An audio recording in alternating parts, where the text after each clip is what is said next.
Good morning. Welcome to the Kennebec Valley Chamber of Commerce Business Insider Breakfast. My name is Ross Cunningham, and I'm the President and CEO of the Kennebec Valley Chamber of Commerce. Special thank you to our Business Insider sponsors, Kennebec Savings Bank and Central Maine Power. Our topic today is generations in the workplace. And as I meet with business owners throughout the region, I'm consistently hearing there's a lack of work ethic. And trying to sort of personalize this morning, I recalled a story of the woman who interviewed at the last job I worked at. In the middle of the interview, her phone lit up and she answered a text. In the middle of the interview. And I said, wow. And it really took me some time to process that this, for the next generation, is every day. This is something they do without even thinking. So it's something that we really need to work on bringing into our workplaces and understanding. So we're very happy to have April Clark here, President of Manpower Maine, to discuss this with us today. April's been in the industry for over 30 years, seen a wide variety of work ethics, I'm sure, and she'll provide us with some answers to common concerns and share her take on the unique aspects of each of our multiple generations. So, ladies and gentlemen, April Clark. Thank you. Thank you. Thank you very much. Usually when I'm speaking to a group, I ask them to self-identify in generations. So we've already done that, which is great. We know who everyone is. So as we speak about generations at work today, we're going to generalize. You have to by definition when you're talking about generations. So we're going to talk about millennials and baby boomers and Gen Xers and traditionalists or veterans, whatever you want to call them. And you might be sitting there thinking, well, I'm by dates from that generation, but she's not describing me. I'm not like that. I'm different. And that may be the case. But please know that we are going to just generalize about entire generations, and don't be offended if we don't describe you exactly. Okay, the traditionalist generation, the silent generation, the World War II generation was born between, I can barely see my computer there, 28 and 45. There are still folks of this era in the workforce, but they are becoming fewer and fewer. Baby boomers, I heard a lot of, I was born in the 1960s when we introduced ourselves. Who wants to identify as being in the baby boom generation? It's a lot of us, and that's they commonly referred to as there's a lot of boom in the room. And that's very common because baby boomers are, by and large, the supervisors and managers today. But we're going to look at a chart in a minute that's going to show us how that's changing. Gen Xers, how many Gen Xers do we have? A lot still. And the Gen Y or millennial generation. We got a couple. Awesome. Okay, let's take a look at some iconic pictures, some icons of each generation. So who is this lady here? Rosie. Rosie the Riveter. What does she stand for? Women in the workforce during World War II. Women in the workforce during World War II. Now, were they just sort of expressing themselves and wanting to kind of branch out and choosing to go work in the workforce? Absolutely not. They were there because the men were gone, the men were at war, and we needed the women to be in the workforce. So she became a symbol of the war and the war effort, and we can do it. What happened to her in this generation when the men came back from war? Went home. Would it have been normal for a woman to stay in the workforce after her husband came home from the war? That would not have been acceptable. Society would not have accepted that. And so that is the reason that that's a very important iconic image of that time is because the war defined that time and sacrifice defined that time. We're going to talk more about that. This is the high-tech communication device of the day. Do we all know what it is? For you Gen Ys, it's a radio. and it was, I think it had to be in a certain had to be in a certain part of the home for it to come in. It wasn't like you know, this is no Pandora, okay? You are, you huddled around and listened to the news of the day and maybe some entertainment, but shows came on at certain times. It was not an on-demand situation. That was the communication. It was one way. Here's an iconic symbol of the baby boom generation, the peace sign. And that stands for what for that generation? Woodstock protest, Vietnam, anti-war. You know, there's more to it than really what you see there. And I think a lot of us grew up in that time period, and so we remember what that was like around the country. I remember I'm a baby boomer. I was born in '63, so I could potentially be an Xer, but I'm the youngest of 4, and my sisters are all solid boomers, and I was raised by the same people that raised them, and so I took on the characteristics of that generation. And I remember my older sister, because we watched, the news was on during dinner every night, and it was just war, war, war, war. And I remember my oldest sister, saying something about the establishment. And my father had an absolute cow because it was, this establishment is what's putting food on the table. You know, so he's a traditionalist, right? And he has that whole, you know, World War II, we can do it. And the country did not rally around this other war. So there's an iconic symbol of that time, rebellion. So here's some high tech. This is a television, as would be called a television set in those days. It had legs. It was a piece of furniture in the room often. Does it look familiar to anybody? Yes. What kinds of things? Black and white? All 3. My kids have said that, have looked at it and said, well, how did you change the channel?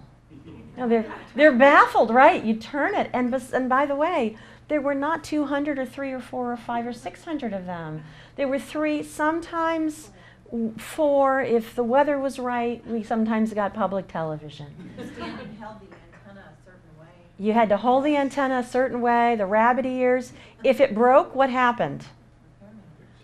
The tinfoil on the antennas, and the repairman came with his suitcase of tubes, glass tubes, and actually fixed this device. You didn't throw it away. Fixed it, because the picture tube's gone, you know, or everything would get really skinny. Do you guys remember that? And some tube was gone. Anyway, that was high-tech communication there. We're still talking one-way communication, but a huge leap. What kinds of shows did we watch? Ed Sullivan. Westerns, right. Lawrence Welk. The news. In my house, you know, and that's the other thing I tell my kids, you know, how'd you change the channel? Well, there were only 3 of them, and guess what? I didn't get to decide what we were watching anyway. I mean, did the kids run the TV? Not at my house. On Saturday mornings until your mother figured out that's what you were doing, and Kids with remote control. yeah, the kids were the remote control, right? Go change the channel. Absolutely.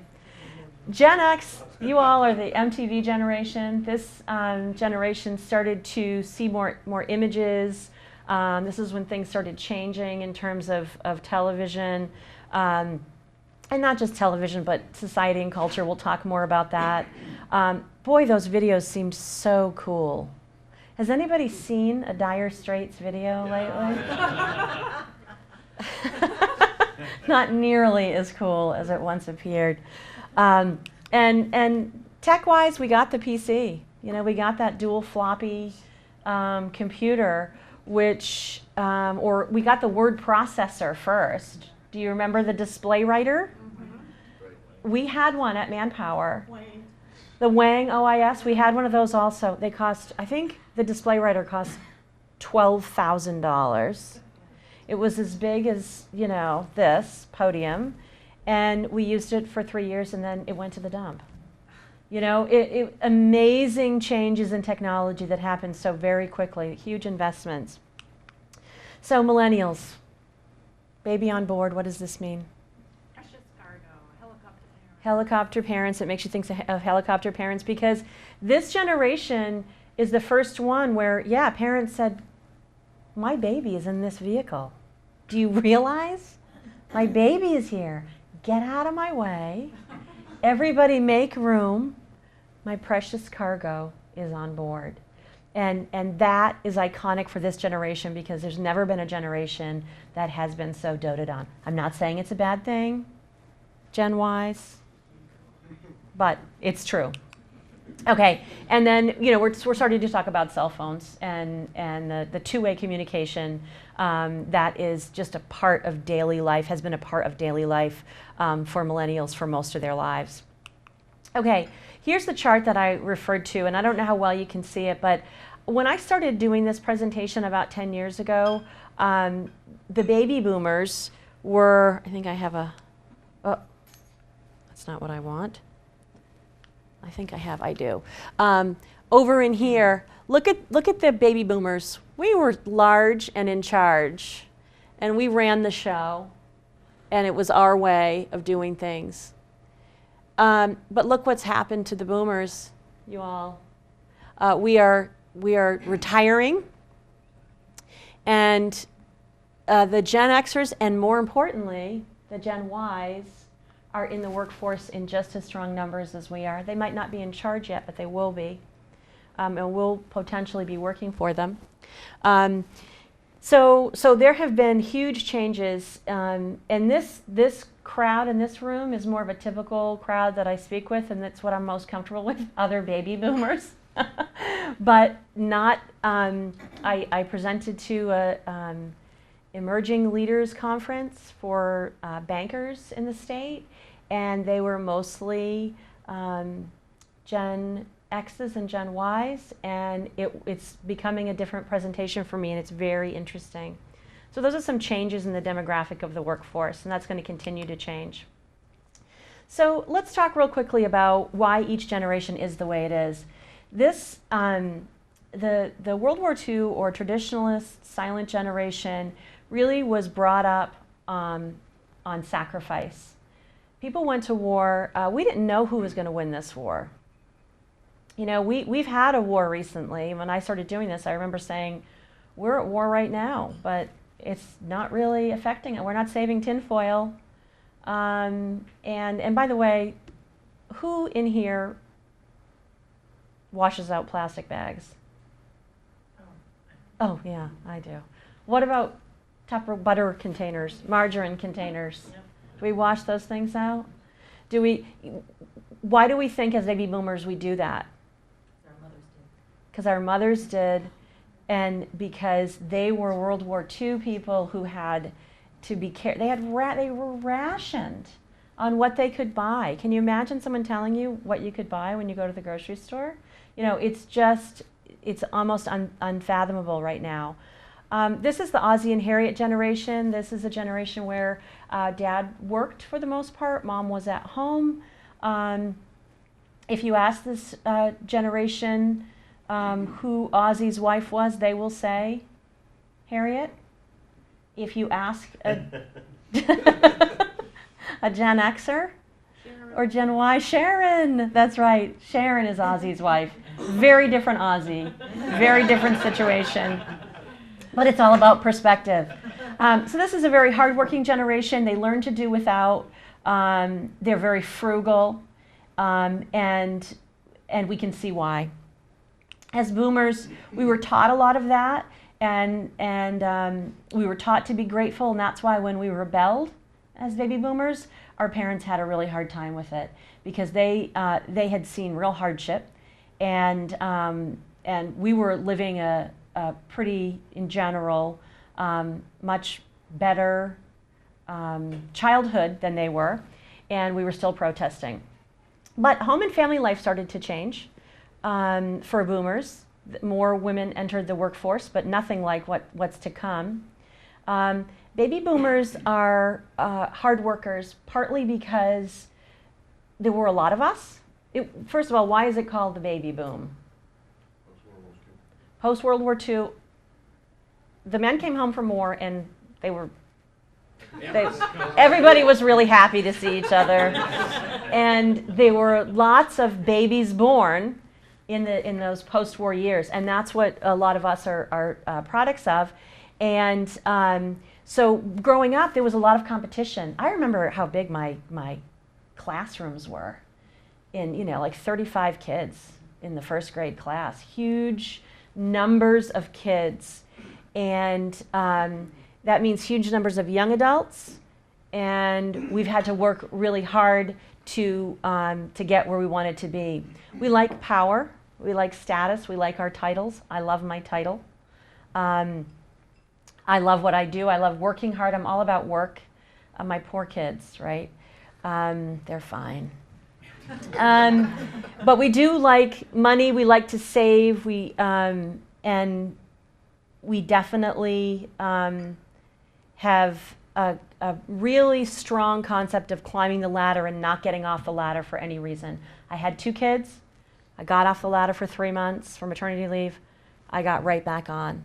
And when I say that in rooms of much younger people, I've had people just shake their head and say, why? Why was that such a big deal? Because I can't lose my place in line. There's going to be somebody else that's going to take my place. I never want to lose my place in line. That's such a baby boomer way of thinking, because there were so darn many of us. Let's talk about the Gen Xers. This is a group that things really started to change. And if you look down through my list of bulleted points here, one of the things that might stick out is that Gen Xers are self-reliant. They were raised by wolves. What do I mean, raised by wolves? Both parents were at work. If both parents lived in the same home. Because this is the generation where things really started changing at home.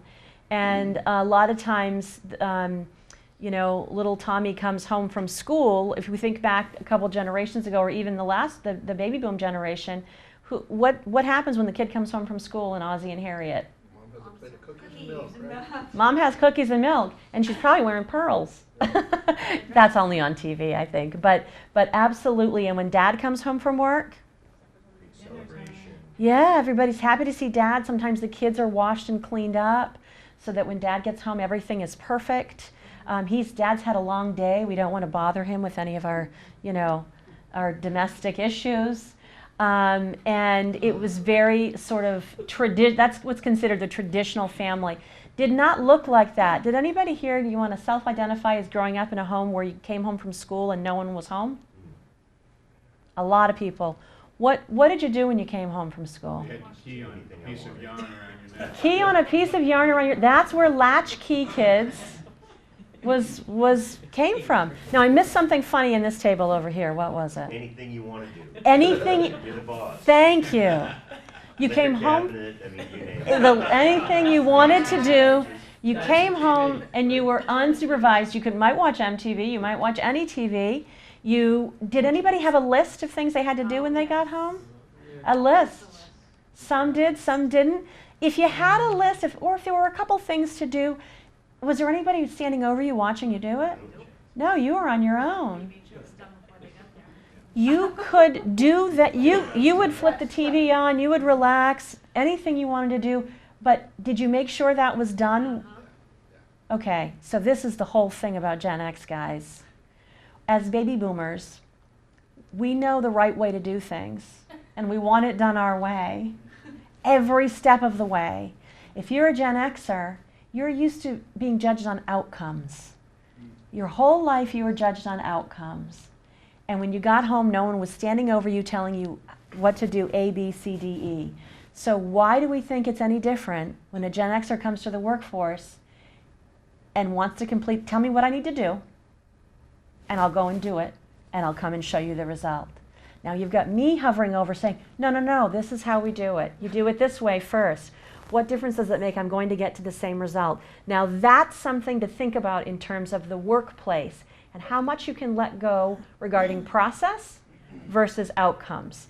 So this is how we connect upbringing and, kind of a generation of ethic that would be considered maybe work ethic. He doesn't want to do it the way we do it. Maybe he's got a great work ethic. Maybe he'll do it twice as fast as you did and then be able to do another project. So it's not about work ethic, it's about work style. Now, there are some times, if you're doing brain surgery, things have to be done in a certain order, and that's the way it is. But most of us are not doing brain surgery.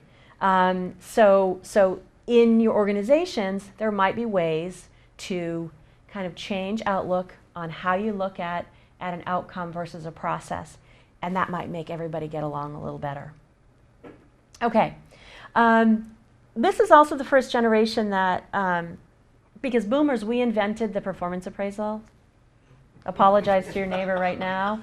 But that was one-way communicate. That is one-way communication, or at least it was in the old days. It's like, here's how you're doing. Let me go back one generation. If you're called into the boss's office and you're my dad, is that a good thing? No. You do not want that to happen.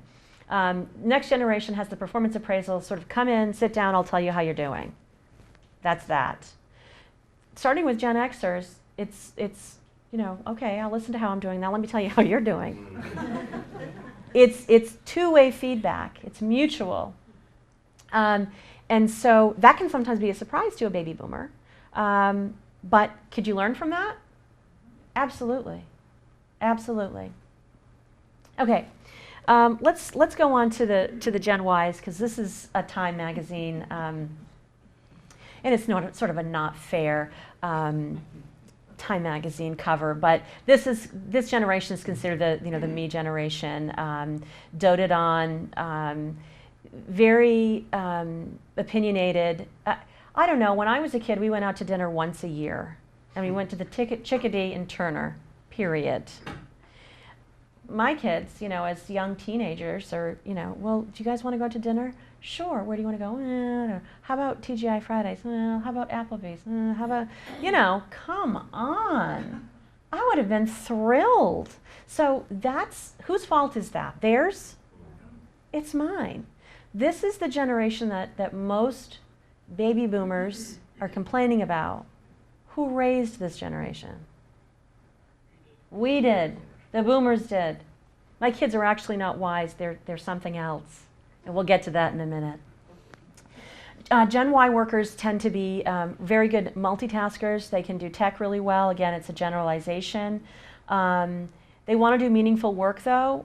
We have examples of in the staffing business where I remember we had a position in Portland for a financial institution that had a great title and it paid well, but the work was mind-numbingly boring, and we could not keep. They would take recent college grads. We could not keep them in the job because they did not want to do the work, and that was more important to them than the title and the money. So if you're a boomer like me and you think, oh, the title is great and we'll give them a raise, that might not be enough. That might not be necessary. It might not be what they're looking for. This generation distrusts institutions, as the one before it did to a degree.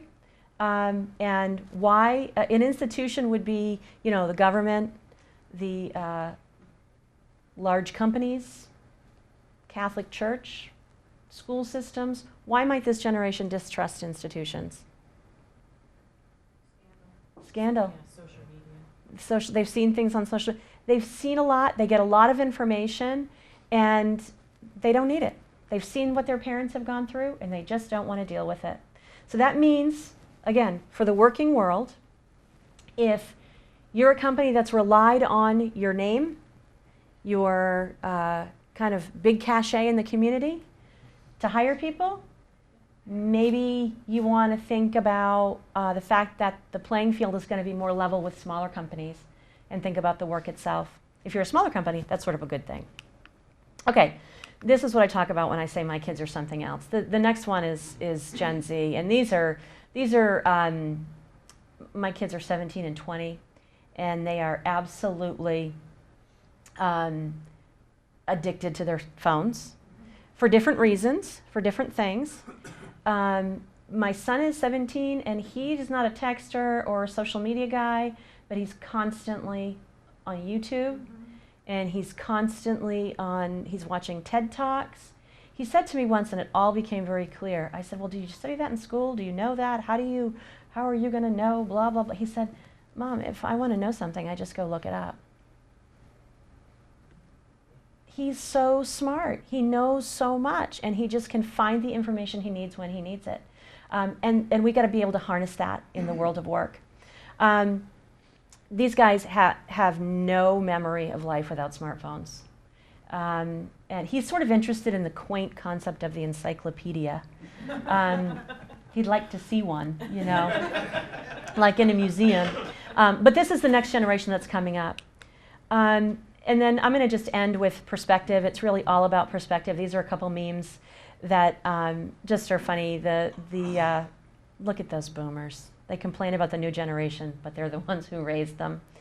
And then the androgynous person, which is complaining about, you know, huge corporations on social media using a $400 iPhone. So it's all about perspective, and there are lots of things that we can do in the world of work to ensure that we're getting the best out of each generation.